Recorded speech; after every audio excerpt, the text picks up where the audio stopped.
I never thought I'd end up in a situation like this, honestly. My name is Mike, and I've been married to Lisa for about 6 years now. When we first got together, things seemed perfect, like we had our shit together. She was the kind of girl who had an attitude but was also funny, smart, and really beautiful. We had a good thing going, or so I thought. From the start, there were signs. Lisa was never one to be overly affectionate, but I chalked it up to her being independent. Still, she was pretty clingy at the beginning, always texting me during the day, asking what I was up to, making sure I wasn't seeing anyone else. I didn't think much of it until about a year ago when she started going out more often with her friends, claiming it was just girls' night stuff. She'd come home late, sometimes drunk, but she'd brush it off like I was overreacting. I noticed she was different in other ways, too. She became more irritable, snapping at me over little things, which was unusual because she used to be pretty chill. She'd get defensive if I asked questions about where she was or who she was with. Sometimes she'd tell me she was at her sister or at a work event, but I had a gut feeling that something was off. I'd catch her lying about small stuff and it started to bug me. Not enough to cause a huge fight, but enough to plant this doubt in my mind. Then a few weeks ago, I noticed her phone was always on silent, even when she was around me. That's not really her style. She used to be pretty open with her phone, but suddenly it was like she was hiding something. One night I decided to check her messages after she went to bed. Honestly, I wasn't trying to be a creep. I just wanted to see if my instincts were wrong. That's when I found the messages. They weren't just innocent, "Hey, how was your day?" stuff. They were explicit, flirty, and clearly with someone else. Her talking about meeting up, how much she craved sex, how she loved the thrill of sneaking around. I couldn't believe what I was reading. My stomach dropped and I felt like I'd been punched in the gut. I kept reading and it was like a punch to the face every time I saw her lie in her texts, saying she was at her sister's house when she was actually with some guy. Then I saw the pictures she sent him, of herself in lingerie, of her in bed, and I swear, I never felt so betrayed in my life. I thought I knew her, but this was like discovering a completely different person. It was like she'd been cheating on me for months, maybe longer, and I never even saw it coming. I waited a few days trying to process it all. My mind was racing, anger, sadness, confusion. I kept asking myself, how could she do this? How long has she been lying? Does she even love me?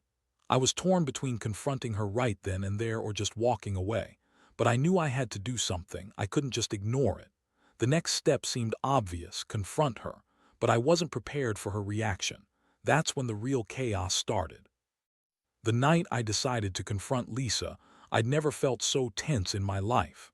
I kept the evidence hidden in my phone, clutching it like a lifeline and trying to decide how to approach her. Part of me just wanted to explode, shout, accuse, tear into her until she gave me a straight answer. But I knew that wouldn't get me anywhere. I had to stay calm, or at least pretend to, for my own sake. She came home around 10 p.m. as usual. Usually that's when she'd settle down on the couch, maybe watch TV or scroll through her phone. But tonight I was waiting for her in the kitchen, my heart pounding so hard I could hear it. When she stepped inside, she looked tired, a little tipsy, and she immediately sensed something was up. "What's wrong, Mike?" she asked, giving me that fake innocent look that I'd come to recognize as her typical way of deflecting. I took a deep breath and looked right at her. "Don't play dumb, Lisa," I said. "I know what I found on your phone, those messages, those pictures. You've been cheating on me." Her face froze for a second, then she laughed, a sharp, dismissive laugh. "What are you talking about? You're crazy. I don't know what you've been looking at, but you're overreacting. It's just sex, Mike. It's not a big deal." I shook my head, trying to keep my composure. "It's a big deal to me. You lied about where you were, who you were with. You've been lying for weeks, Lisa. I saw everything, the texts, the pictures. It's obvious you've been cheating." She rolled her eyes, crossing her arms. "You're so insecure. I was just having fun. It doesn't mean I don't love you. It's not like I want to leave you or anything." That hit me like a punch. She was so nonchalant about it, like she thought I'd just accept her bullshit. I wanted to scream at her, wanted to shake some sense into her, but I kept my voice steady. "Fun? You call lying, sneaking around, and sending pictures of yourself in lingerie fun? How long has this been going on, Lisa?" She looked away for a beat, then sighed loudly like I was bothering her. "Look, Mike, I don't owe you an explanation. I did what I did, and I'm not going to sit here and justify myself. If you're so damn insecure, maybe you should look at yourself. That was the moment I saw how utterly selfish she was. She was so used to lying, so used to manipulating every situation that she didn't even realize what she was doing to me. I felt a mix of hurt and rage boiling up. I wanted to yell, wanted to tell her how much she'd broken me, but I restrained myself. I just looked at her and said, "You're done, we're done, I want you to leave." Her eyes widened, then she smirked like I was just some inconvenience. "Fine, if you think that's what's best. But you're not going to change me, Mike. I'm not some little girl you can control." That was it. I saw her for what she really was, selfish, manipulative, and completely oblivious to the damage she'd caused. I couldn't believe I'd wasted so much time on her. I felt empty, like I'd been punched in the chest. I told her to pack her things and leave, and she did, with her usual attitude like she was the victim. That night, I stayed up all night, staring at the ceiling, replaying everything. I was furious at myself for not seeing it sooner, for trusting her when she constantly lied. I'd been so blind, so naive. The trust I had in her was shattered, and I knew nothing would ever be the same. That's when I started planning my revenge, even if I wasn't fully aware of what that looked like yet. I just knew I had to do something to make her pay for what she'd done. The days that followed were a blur of anger, sadness, and a strange sense of clarity. I couldn't eat properly, couldn't focus at work, and everything around me felt dull. Every time I closed my eyes, I saw her in that lingerie, her messages, the sneaky little lies she told. It was like a virus running through my mind, infecting everything. I knew I couldn't just let her walk away after doing something so shitty. I had to think about how to make her feel the same pain she'd given me, only worse. I started gathering evidence, not just of her cheating, but of her manipulative nature. I wasn't going to go all crazy and do something stupid, but I knew if I wanted her to understand what she'd lost, I had to hit her where it hurt, her reputation, her pride. I started by digging into her phone, her social media accounts. It took a few days, but I found enough to expose her.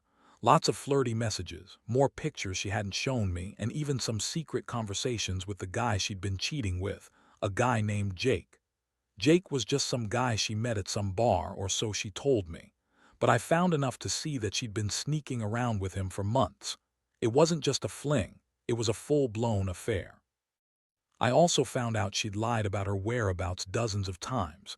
She'd even gone as far as to create fake receipts, fake stories, anything to keep me from catching on. The amount of deception made me feel sick. I realized how much I'd been played for a fool. I also discovered something else that made my blood boil. She told her friends she was doing fine, that she was moving on after the breakup. But behind the scenes, I found messages where she was still texting Jake, talking about how she missed the sex, how she hated being alone, how she was planning to get her revenge on me. That's when I knew this wasn't just a moment of weakness. This was her way of dealing with her own guilt by manipulating everyone around her. One night, I decided I had enough. I couldn't sit back and let her keep lying, pretending everything was okay. I was going to confront her, but this time, I wanted to do it smart. I set up a meeting at a coffee shop, told her I wanted to talk, and brought along everything I'd uncovered. I wanted her to see what I knew, to understand that I wasn't a fool anymore. I was ready to call her out in front of everyone if I had to. When she showed up, she looked confident, maybe even cocky. She was dressed up, trying to look like she had everything under control. I sat across from her with my phone open and slid it across the table. "This is all you've been hiding," I said, voice cold but steady. "Your messages, your pictures, your lies. I know about Jake, about the other guys. I know everything, Lisa, and I don't want someone like you in my life anymore." Her face twisted into sneer. "Oh, grow up, Mike. You're just jealous because I had fun. You're so insecure, it's pathetic. I don't need to explain myself to you." I looked her straight in the eyes. "You need to realize that this isn't just about sex. You lied, manipulated, and betrayed me in the worst ways possible. You're a liar, Lisa, and I won't let someone like you ruin my life anymore." She scoffed and crossed her arms, but I saw the flicker of doubt in her eyes. I knew she was trying to brush it all off, but I also knew she'd been caught. That was the moment I decided I wasn't going to be her punching bag anymore. I told her she had to leave, and I would be filing for divorce soon. I didn't care about her sob stories or her fake tears. What mattered was that I was done letting her control my happiness. It was painful, yeah, but it also felt like a weight lifted. I had finally taken back some control. I realized she'd been playing me for a long time, and I deserved better than that. The whole thing hit me hard, but I knew deep down I'd come out stronger. I wasn't going to let her get away with messing with my head anymore. I'd learned a hard lesson: trust no one blindly, especially not someone you love. After that confrontation, things changed pretty quickly. Lisa moved out within a couple of days, leaving behind her belongings and a trail of lies I could still see in my mind. I felt a strange mix of relief and emptiness. Relief because I finally stood my ground, and emptiness because I'd lost the woman I once thought I knew. Still, I knew I made the right choice, even if it hurt like hell. Living alone wasn't easy. Every day was filled with memories, flashbacks of the good times and the betrayal. I started going to the gym more. It helped me clear my head and release some of that bottled-up rage. I also threw myself into work, trying to pretend I was fine. But late at night, I'd lie awake and think about everything. I'd replay her lies, her sneaky texts, her fake smile when she was lying to my face. It was like a ghost haunting me, reminding me I'd been played for a fool. One thing I couldn't shake was the feeling that I had to do something more. I didn't want her to walk away from this without some kind of punishment, without realizing what she'd lost. I didn't want her to think she could just cheat and lie her way out of it. That's when I started planning my revenge. I wasn't about to ruin her life, but I wanted to make her feel the same pain she'd inflicted on me. I wanted her to see that her actions had consequences. I decided to do something that would hit her where it hurt. I started by talking to some of her friends, digging for more dirt. I knew Lisa was a master manipulator, so I had to be careful. She'd probably spin her stories, say I was stalking her or that I was crazy.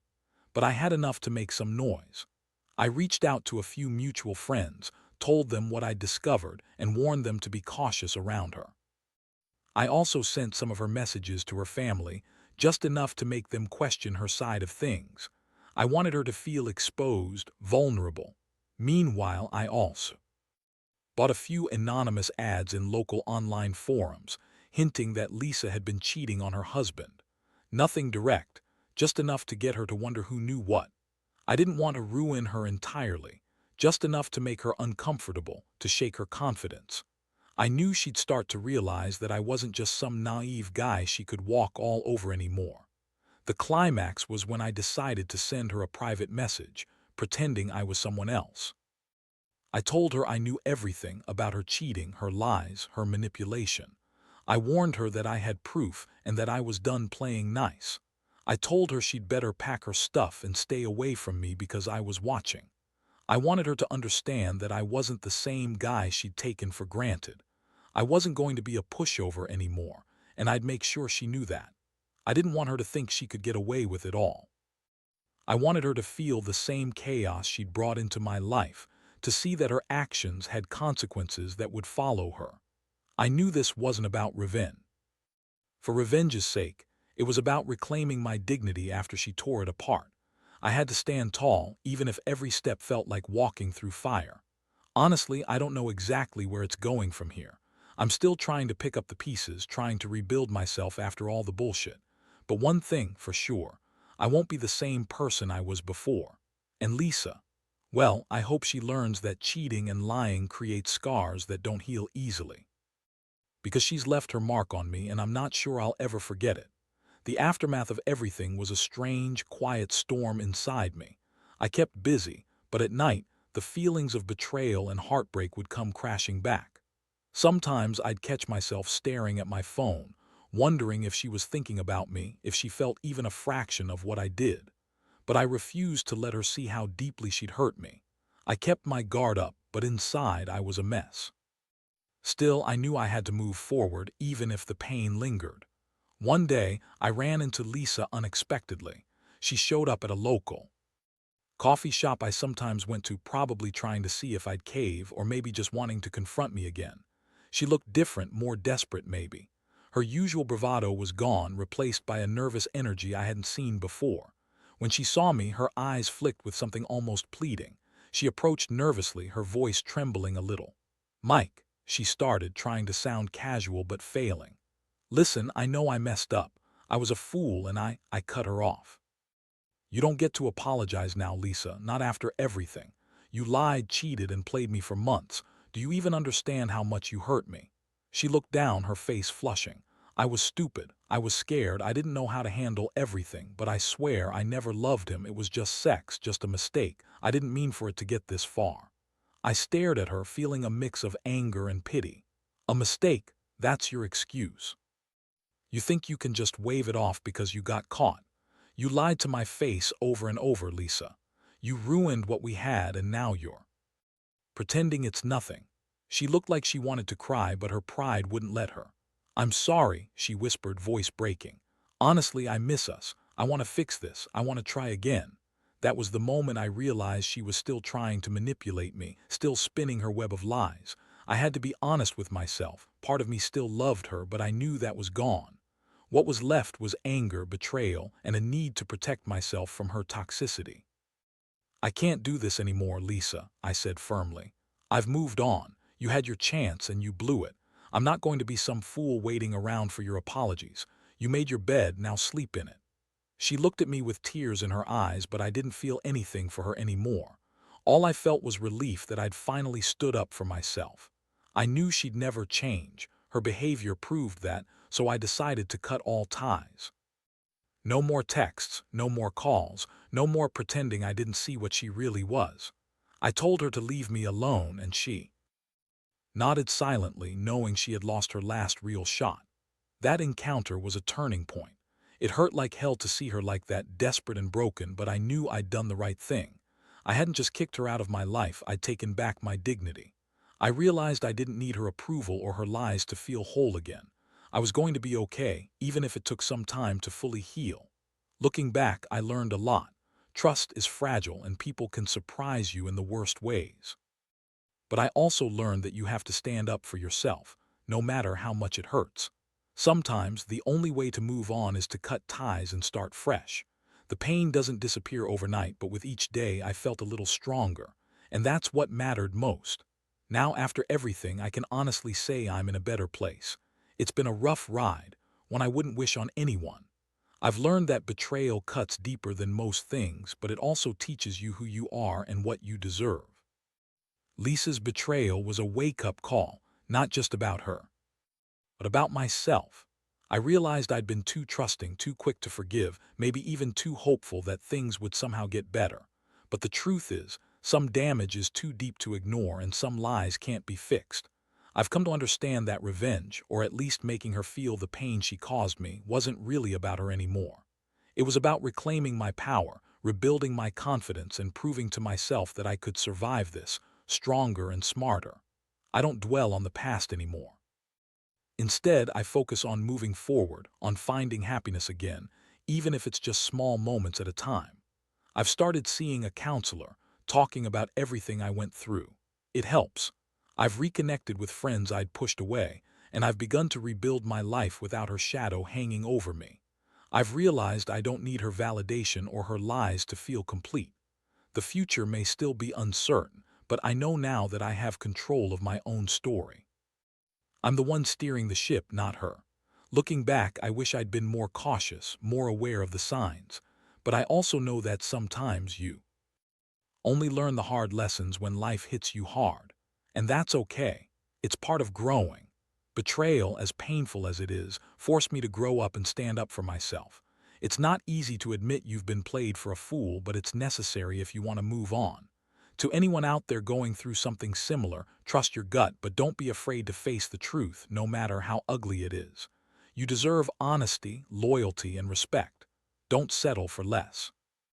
And when the time comes to confront the betrayal, do it on your own terms. Take back your power. Because at the end of the day, your happiness is what matters most. This experience has changed me, yes, but it's also made me more resilient. I now know what I won't tolerate, what I need to protect myself from, and most importantly, I've learned my worth. Life goes on, and so will I, better, stronger, and more aware than I ever was before.